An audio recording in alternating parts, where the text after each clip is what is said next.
चलिए, अब हम ही को पढ़ा दिए पूरा। अब हम उस चीज को विश्वास हम छोड़ देते हैं। चलिए देखिएगा, मुगल सेना में 4 प्रकार की सेना थी। पैदल सेना, घुड़सवार सेना, तोप सेना और हस्ती सेना। हस्ती सेना। मुगल सेना मंगोल और तैमूर परंपरा पर आधारित था। तैमूर परंपरा पर आधारित था। मुगल सेना दशमलव प्रणाली अपनाया। बाबर ने पहली बार उत्तर भारत में भेरा नामक स्थान पर बारूद का प्रयोग किया था। बाबर और हुमायूं को बहुत समय मिल नहीं पाया, इसलिए वो भारत में अस्थायी सेना का विकास नहीं कर पाया। अकबर आने के बाद अस्थायी सेना का विकास होता है। अब वो कौन कौन सेना होता है पहले वो लिख लेते हैं। ले बेटा लिखो।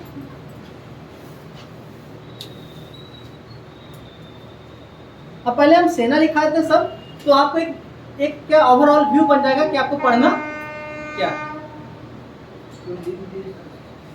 लिख दिए हैं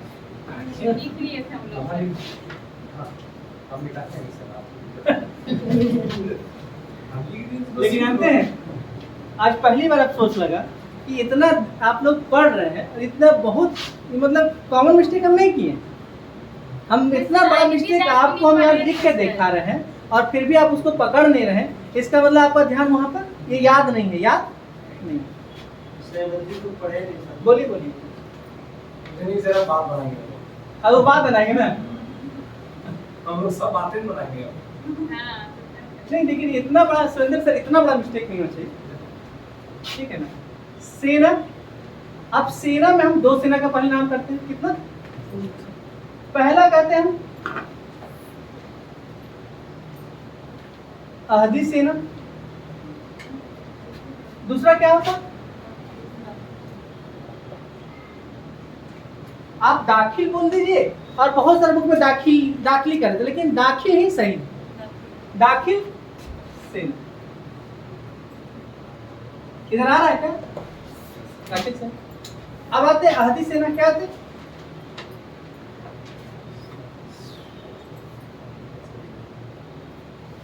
एक्चुअली गलती करते कहाँ हुआ कि जो टॉपिक पढ़ाए हैं उसका प्रॉपर वे में टेस्ट हुआ नहीं मुगल का। जैसे आप दिल्ली सल्तनत में जो टेस्ट हुआ है वैसा टेस्ट इसमें नहीं। सबसे बड़ा कमी यही है। आधी सेना में कितना पॉइंट लिखा था? वो तीनों पॉइंट सही है। ये बादशाह का व्यक्तिगत सेना होता था।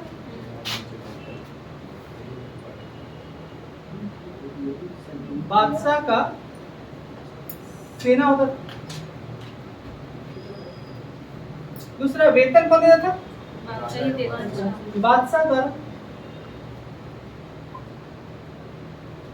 और इसके बदले क्या करता था वो?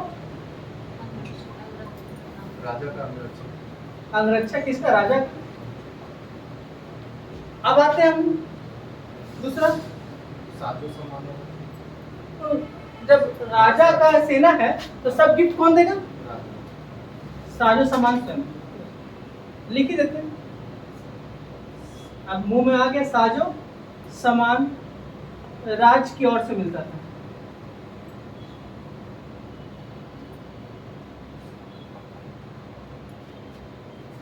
दूसरा था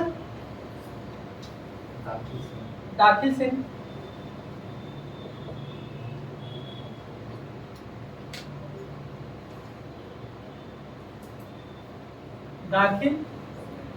दाखिल सेना क्या था? भर्ती बादशाह द्वारा। पहला पॉइंट क्या बनता है इसमें?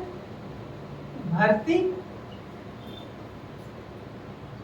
बादशाह के द्वारा। दूसरा क्या होता था? काम कहां करेगा ये?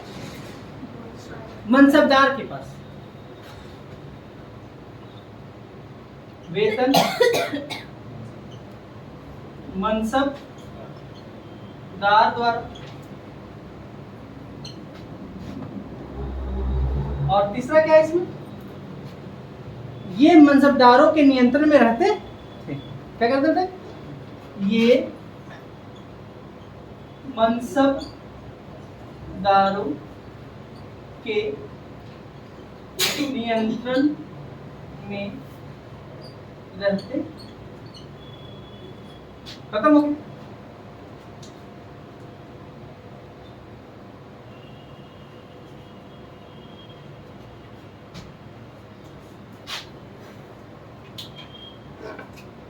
सर बोलिए। ये जो पढ़े थे कि जब जरूरत होती है राजा को आते हैं उसी उसी में उसी। वो जो है ना बेटा जो बोल रहा है ना सहबंदी है, क्या है सहबंदी। आते चर्चा करते हैं। पैदल सेना में दो कितने दो। पहला कौन है अंशु? पढ़े बेटा असम, क्या असम।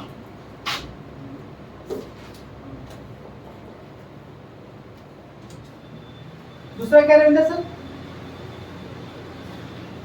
अभी तो लिखे हैं सहबंदी।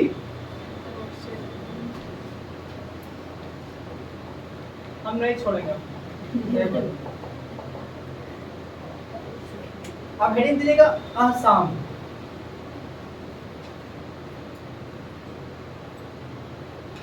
मतलब कहने का अर्थ है मैडम कि दो सेना होता था पैदल में, एक है दूसरा आसाम जो होता था इसे राज द्वारा क्या मिलेगा? साजो। कोई दिक्कत यहाँ पे? साजो सामान मतलब होता क्या था मैडम?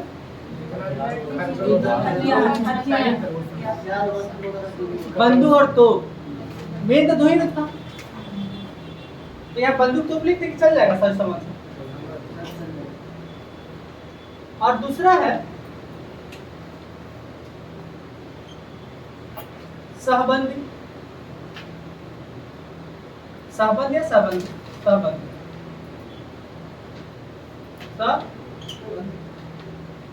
सहबंद जो होते थे अस्थाई सेना होते, क्या होते? अस्थाई सेना। क्या होते?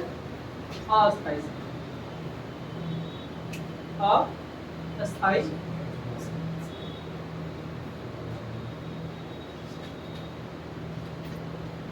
सर ये जो सहबंदी थे वो किसान भी थे क्या? सहबंदी हाँ, ना जब जरूरत पड़ा तो युद्ध में लगा दिए, फिर अपना खेती बाड़ी करने ना सहबंदी पर्सनल, हाँ ये हो सकता, सहबंदी हो सकता है। हाँ, क्योंकि अस्थायी थे तो वो युद्ध के टाइम में जरूरत पड़ा था तो मंगवा लेते। जैसे जब युद्ध हुआ तो काम करने लग गया, हाँ, और फिर नहीं रहा तो वो अपना काम जो खेती बाड़ी कर रहा है वो कर रहा है। हाँ। तो यही काम था। चलिए देखिएगा, राजा का व्यक्तिगत सेना दो प्रकार थे, एक अहदी और दाखिला। अहदी सेना बादशाह द्वारा नियुक्त किया जाता था, बादशाह द्वारा या बादशाह का सेना होते थे। नियुक्ति कौन करते थे? नियुक्ति बादशाह करते थे। वेतन कौन देगा? तो वेतन के बदले कुछ तो काम करना होगा ना, तो अंगरक्षा काम कर रहा था। अब सारा सारे सामान कौन देंगे? राज देगा। दाखिल सेना, दाखिल सेना भर्ती कौन? वेतन कौन? क्यों? मनसबदार की यहाँ काम होता था। पैदल सेना दो प्रकार। आसाम और आसाम मतलब ये केंद्र का सेना, क्या केंद्र? राज्य मतलब केंद्र, राज्य मतलब केंद्र का सेना। और सहबंदी अस्थायी सेना, अस्थायी सेना। यहाँ तो कोई दिक्कत? ले लो बेटा, लिख लिया क्या?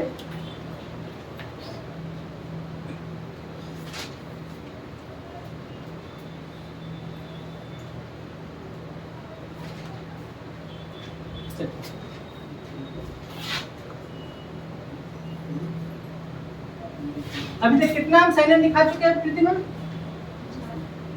चार कौन कौन?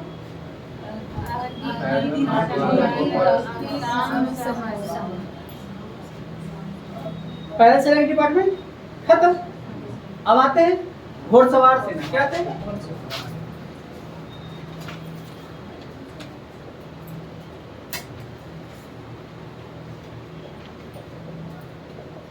ये छोटा है टॉपिक सर, ये टॉपिक बहुत छोटा है मैडम, लेकिन क्वेश्चन एक टॉपिक छोटा है लेकिन क्वेश्चन आएगा यहाँ।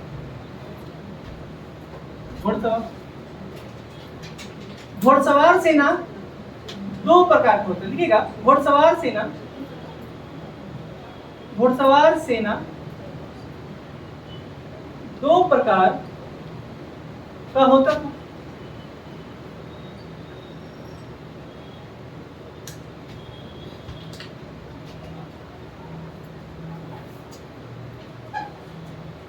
अच्छा, शिवाजी के सेना का नाम बताएंगे? सेना विभाग और क्या था?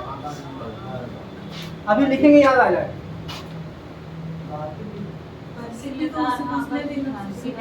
ये दोनों उसमें था मैडम।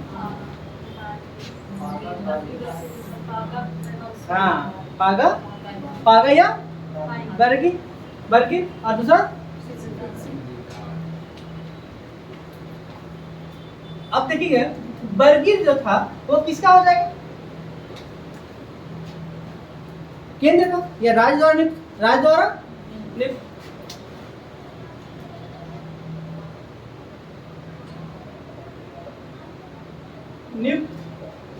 जब राज्य द्वारा जो नियुक्त होगा तो सम्मान कौन देगा? साजो सम्मान कौन देगा?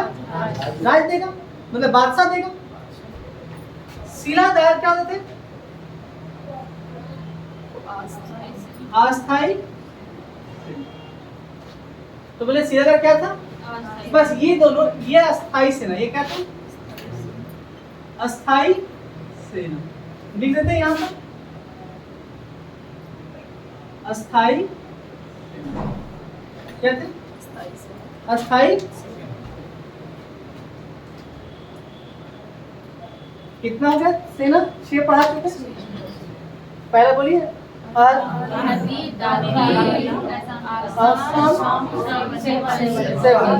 इसको बार बार बोलते रहना। और घोड़ा में, अच्छा ये घोड़ा का जो घोड़ा के प्रकार थे वो 4 प्रकार के। कितने थे? देखिए घोड़ा का प्रकार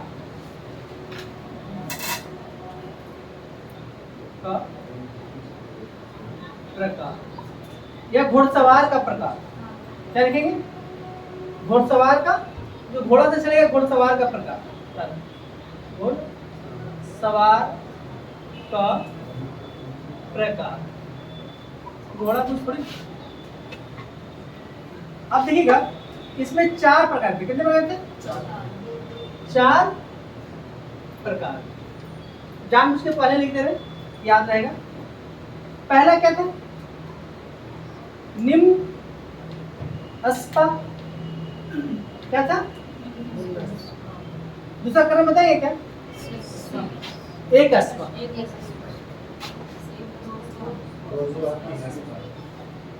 वेरी गुड। कौन बोले? ठीक बोल रहे हैं।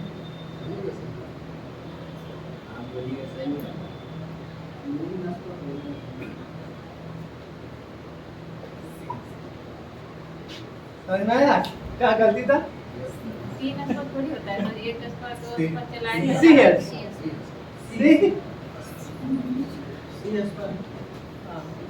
अरे कोई दिक्कत नहीं, उतना तक यहाँ तक सही बोले ना। हाँ ये अब देखिएगा आते हैं। एक अस्पा मतलब क्या होता है? ध्यान दीजिएगा, ये बस ये इंपॉर्टेंट मैडम, ये इंपॉर्टेंट आपको यहाँ से समझना है, इसको तब होगा। यहाँ पे क्या था? एक घोड़ा और एक निम्न अस्पा को क्या मिलेगा? एक घोड़ा एक सवार। जाता सवार कल पढ़ाएंगे, जाता सवार कल पढ़ाते। एक अस्पा मतलब होता है एक घोड़ा बराबर एक घोड़ा और एक जात, एक सवार। दो अस्पा मतलब होता है 2 घोड़ा। कितने सवार होगा? एक सवार। सी अस्पा मतलब है 3 घोड़ा एक सवार।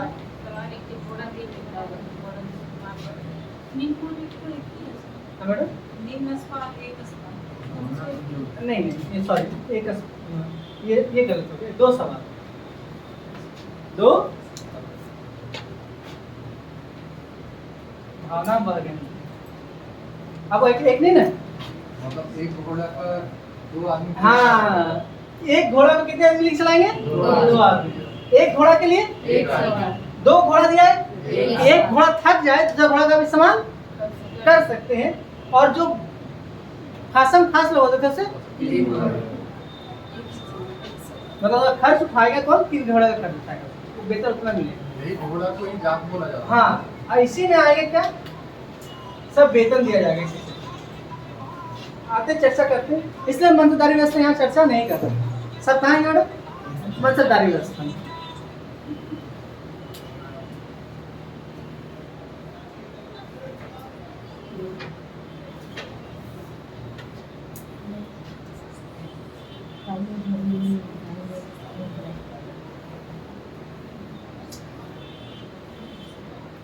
एक घोड़ा में 2 सवार क्यों दे रहा है? इसका वेतन भी उसी प्रकार रहता है। बस। नहीं, सवार 2 दे रहा है खाली नाम। अच्छा, एक होता है कुमकी घोड़सवार या कुमकी, ठीक है, लिख ही देते हैं, छोड़ दो क्यों छोड़। कुमकी क्या? कुमकी सवार लिखता है, हम उसको घोड़सवार लिख देते हैं, ठीक है।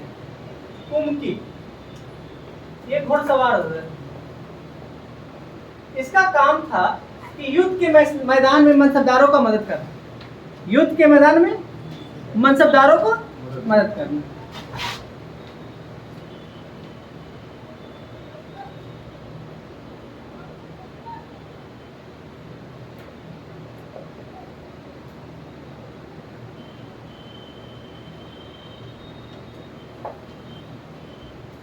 मदद करना। अब आप लोग को कोशिश करेंगे सर कि 2 टेस्ट कम से कम वर्ल्ड हिस्ट्री का हो। एक हम रखे हैं बुधवार या बृहस्पति, आप जो बोले, एक संडे, एक और सैटरडे को जो आप छुट्टी रहता है उस दिन हम 150 क्वेश्चन का फुल लेंथ टेस्ट, ठीक है। अगर आप क्लास आवर से पहले भी देना चाहते हो तो दे सकते हैं। आप क्लास चलते रहे, क्लास होते रहे सर। हमको कोई दिक्कत नहीं है, लेकिन है कि फिर आपको 2 बार 3 बार आना पड़ेगा, हम तो आ नहीं सकते हैं। नहीं सर, जैसे क्लास हो जाएगा तो कुछ मिल जाएगा। यहाँ से जो मिलता है वो नहीं सर, कुछ ठीक रहता है। हाँ, अभी आपका बैलेंस है, इधर वाला नहीं बैलेंस रहता। आप क्वेश्चन दे दीजिएगा, टेस्ट लगा लेगा अपना। घर में टेस्ट लगाएंगे तो बेनिफिट नहीं करता सर। सर इसे हम क्लास करना चाहते हैं। देख, घर में क्या होता है ना कि कभी थोड़ा चाय पी लिए, थोड़ा सा बेड पे कमर सीधा कर लिए, थोड़ा सा मन किया तो थोड़ा सा मोबाइल चेक कर लिए, व्हाट्सएप में क्या न्यूज आया है, एक दूसरे जिंदगी है। हाँ? क्या बन गेस्ट छुटेगा नहीं, कोई गेस्ट आया चाय बनाइए। अभी क्लास हो जाएगा, कुछ अगर क्लास हो जाएगा एनसीएन तो ठीक है। एंशिएंट ये अब ज़्यादा दिन नहीं टालेंगे सर इसको हम। जैसे इसको हम टेस्ट का समय जो रहता है सर, क्लास हो जाएगा तो क्या बेटा? कुमकी घोड़सवार युद्ध के मैदान में मनसबदारों को मदद करता था। यहाँ लिख दिया, कुमकी घोड़सवार युद्ध के मैदान में मनसबदारों को मदद करता।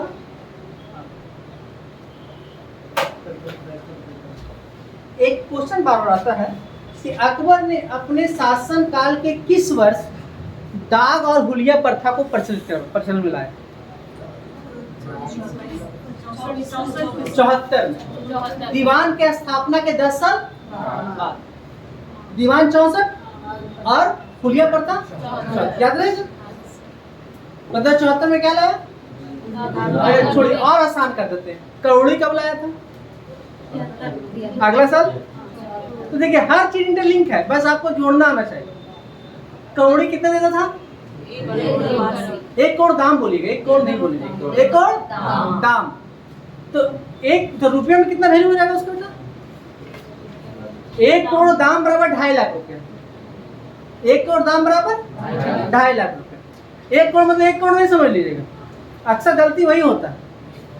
1 करोड़ दाम बराबर 2.5 लाख रुपया। किताब भी कहीं कहीं करोड़ी लिखा, क्या लिखा? करोड़ी। करोड़ी का मतलब होता है दाम। दाम किसका बनता है मैडम? तांबे का।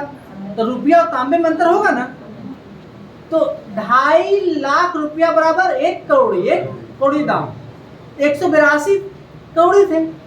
तो 182 इंटू 2.5 लाख कितना जाएगा? इधर 2 से पहले भाग गुना कीजिए। 3 लाख। हाँ, 18 दूनी 36, 3,60,000 इधर हो गया। और 18 का आधा 9, 3 36, 3 40 हो गया। और उधर 2 5, 3 50 हो गया, 3.5 करोड़ रुपया।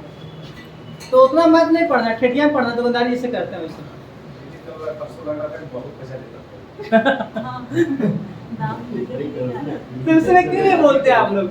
जिसे बोलना चाहिए सर कि करोड़ी मतलब क्या होता है, बस जो लिखा है आप जो आप लिखे हुए चल देते हैं। 3.5 लाख। 1 करोड़ बोलना है, लेकिन उसमें दाम यही छुपा हुआ, यही दाम। 1 करोड़ करोड़ी कहते हैं। तो करोड़ी किससे तुलना होता था? दाम से। चार्ज नहीं बोले, चार्ज लगा दिया। 3.5 लाख।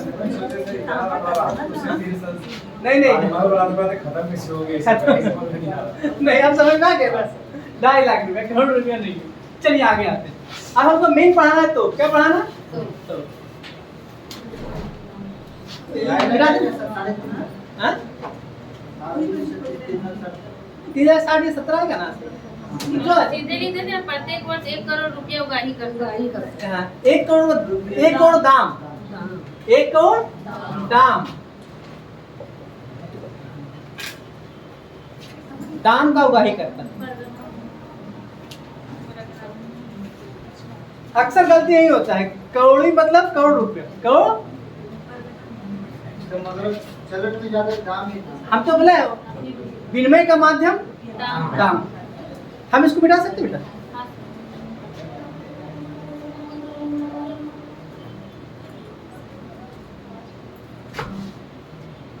लिखिए तो।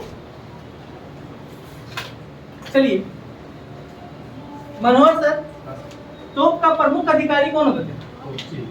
बहुत अच्छा।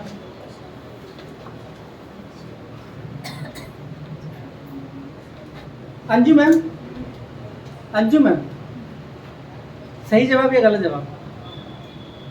तोप के प्रमुख अधिकारी को क्या कहते थे?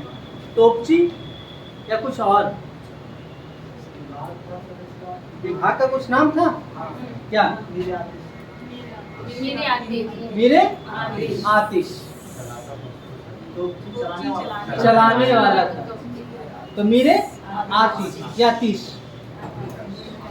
मुगल सेना में पढ़ रहे हम लोग तोप खाना। क्या पढ़ रहे? तोप खाना, तोप खाना। तोप खाना के प्रमुख को क्या कहते थे? मीर आतिश। इनके प्रमुख को आप ऐसे मत लिखिएगा, हम शॉर्ट में लिख दे रहे हैं, लेकिन आप लोग ऐसे मत लिखिएगा। आप लोग पॉइंट बना के लिखेगा कि तोप खाना के प्रमुख को हमको लिखना है, लिख देते हैं।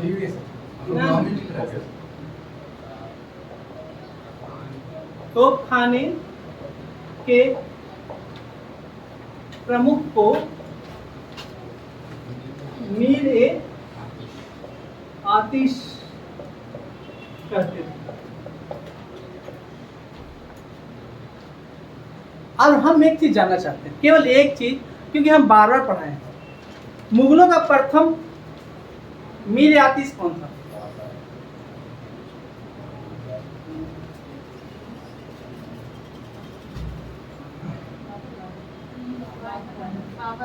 हाँ,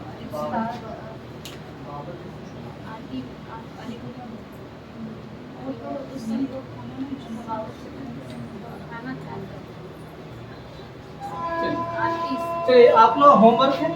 दूसरी काम कि प्रथम, अब देखिएगा ये आतिश किसका प्रधान होता था?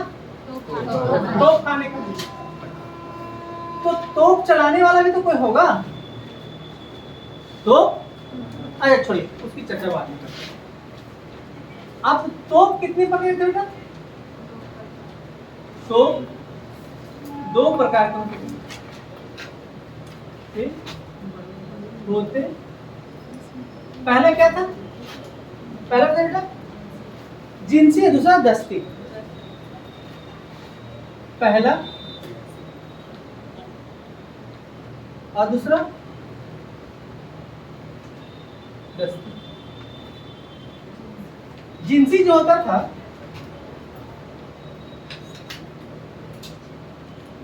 और दस्ती जो होता था हल्की तो भारी। और अब इसको याद कैसे करें मैडम? प्रीति मैम, जींस पहनते हो भारी होता है कि हल्का भीगने के बाद? तो भारी। तो अब जब लूज मोशन होता है क्या होता है? दस्त लगता है तो क्या होता है? वो पेट हल्का हो जाता है। तो जींस से तो भारी होगा, दस्ती है तो हल्का होगा। नहीं समझते हैं इसको? ऐसे ये सब बहुत लगता है कि हम 2004-05 में जब हम 11 या 12 या इंटर BA पार्ट 1 या 2 में थे, उस समय इसको हम ट्रिक बनाए थे, तो आज तक चलते आ रहा है।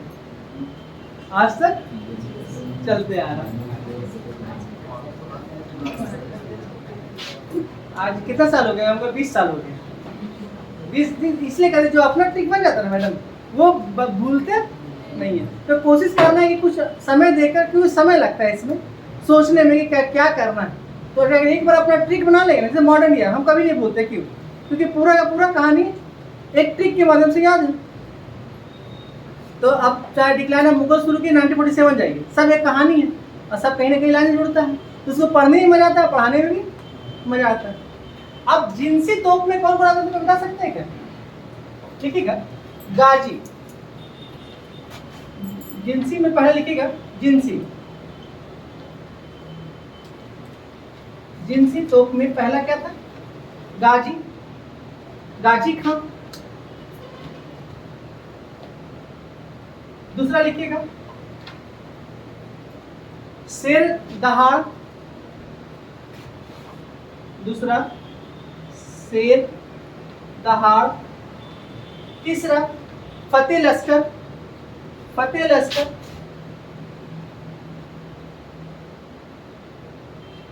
चौथा जहां कुशा। जहां कुशा लश्कर। जहां कुशा। जहां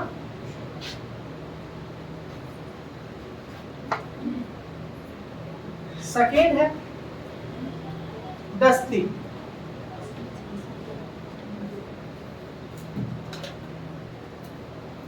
दस्ती तो क्या है? दस्ती तो कब में मैडम सब जिनसी तोप से ज्यादा इंपॉर्टेंट कौन था मैडम? क्यों? ये हल्का था और कहीं भी आ क्या बेटा? हाँ, लॉन्चर टाइप। तो पहला क्या था? पहला तो बताएंगे क्या? एक था गजनाल।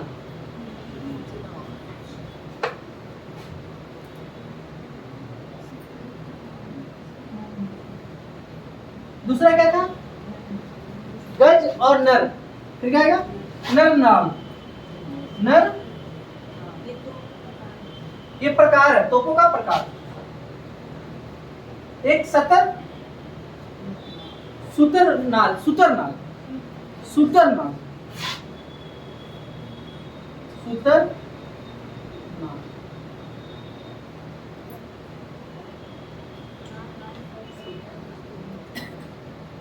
एक क्या था? अरब लिखा। अरीब कहते हैं, कहीं अरब लिखता है, कहीं अरब लिखता है, कहीं अरीब लिखता है।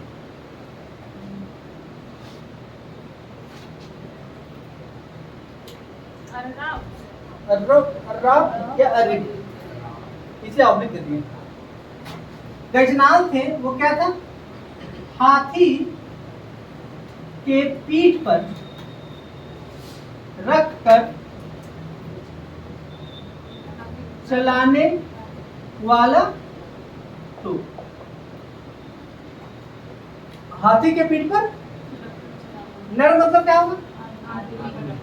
तो किस पे होगा? सिंपल लिख दे, छोड़ दे, लिख देते हैं आदमी के पीठ पर लिख देते हैं।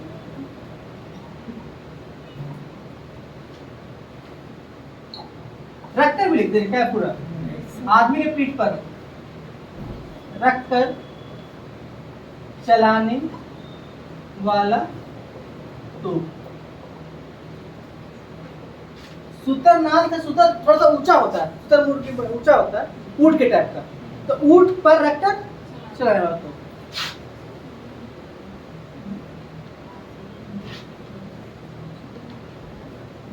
ऊंट के पीठ पर रख के चलाने वाला तो, और ये पहिया पहिया के द्वारा चलने वाला तो।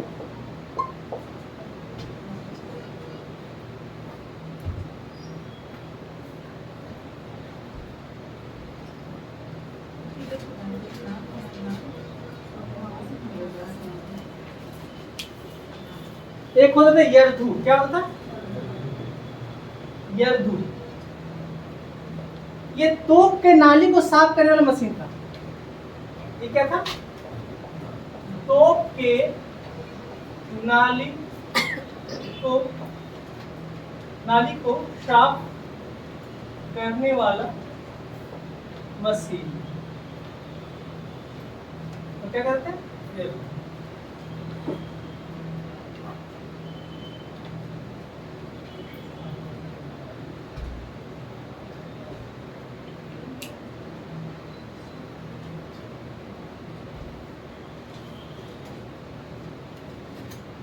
अब क्या बच गया? हस्ती। हस्ती के एक विभाग बनाया गया था, पील विभाग। पील विभाग अकबर द्वारा। अकबर, इसका विकास ज्यादा नहीं हुआ, केवल अकबर के शासन काल में था, इसलिए ज्यादा इसको पढ़ना भी नहीं है, केवल पील जानना है। इसको मिटा दें।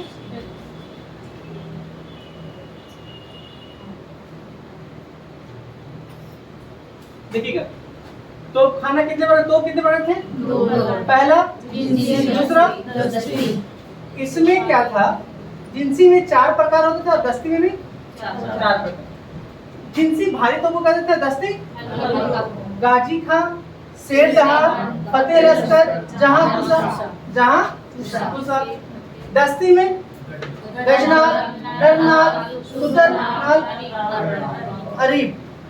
तो गज मतलब हाथी, गज मतलब हाथी, नर मतलब सुतर मतलब कुछ नहीं होता। झारखंडी में सुतर बोलते, ठीक है। तो सुतर मतलब है जो उसका पीठ उबड़ा टाइप का है, हाँ उसी सेम होता था मैडम, इसलिए ऊंट क्या। और ये है पहिया, क्या है? अरीब मतलब पहिया। पहिया के द्वारा तोप को ले जाने के लिए जो उपयोग होता है, ठीक है। अब यरधु मतलब क्या होता? और कुछ?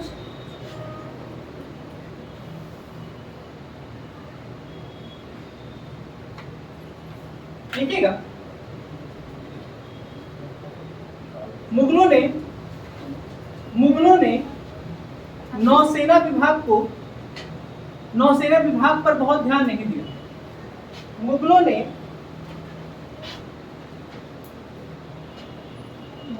ने नौसेना विभाग पर ध्यान नहीं दिया, लेकिन फिर भी इसे एक विभाग था। कृति में लिखा चुके, नाम बताइएगा। मीरे बहर। विभाग क्या था इसका? मीर ए बहर। मीरे बहर। अच्छा, मीरे बहर में एक मौलिम नाम के व्यक्ति को नियुक्त किया जाता है। मौलिम, मीरे बहर में मौलिम की नियुक्ति की जाती थी। किसकी? मौलिम की। इसका काम ये होता था कि नौका को रास्ता दिखाना, नाव को रास्ता दिखाना, क्योंकि रात के अंधेरे में ये तारा के मदद से दिशा का क्या। तो लिख लीजिएगा, मौलिम। मुगल काल में मीरे बहर के साथ मौलिम की नियुक्ति होती थी। मौलिम की नियुक्ति होती थी। कार्य क्या था इसका? दिशा बताना, दिशा बताना।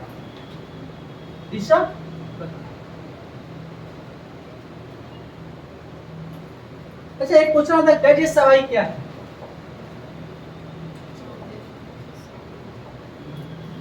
गज सवाई क्या?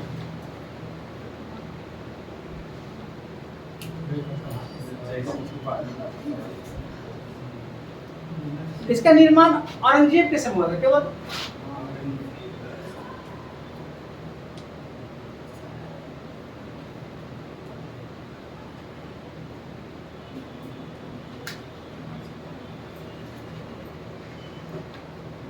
औरंगजेब के समय इसका निर्माण हुआ है क्या?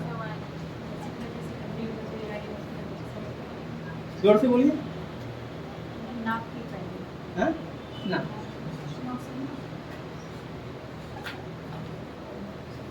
गलत जवाब दिया आंसर, इसलिए होमवर्क। इतना बार आपके प्रैक्टिस में क्वेश्चन पूछा गया है, उसके बाद आपका प्रैक्टिस है और हमको बताना पड़ रहा है कहाँ है। प्रैक्टिस इसमें है, हम जान रहे हैं सर, हम ऑप्शन तो क्लियर कर कुछ नहीं हो सब, ये तो कॉमन क्वेश्चन है। जैसे कोई बहुत भारी क्वेश्चन रहता है ना तो उसमें परेशानी होती है, बहुत भारी क्वेश्चन।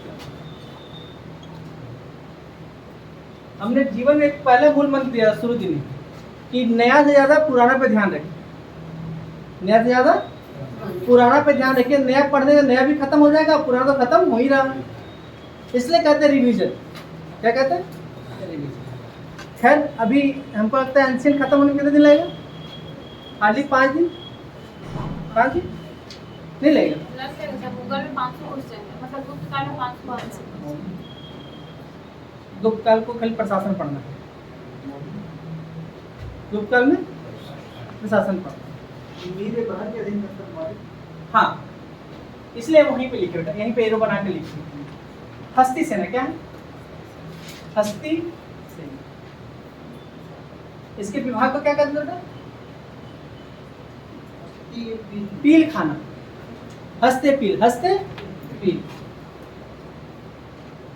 हस्ते पील।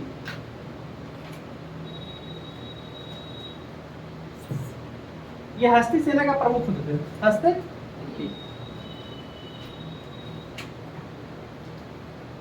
अकबर के समय हस्ती मतलब हाथी क्या?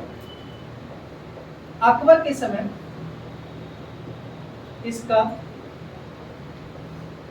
सर्वाधिक प्रयोग किया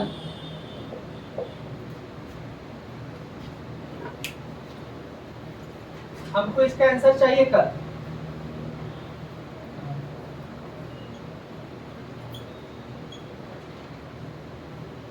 मुगल सेना खत्म, मुगल सेना मनसबदारी बच गई है, ठीक है। इसको आपको सकते क्या? जय हिंद, जय भारत।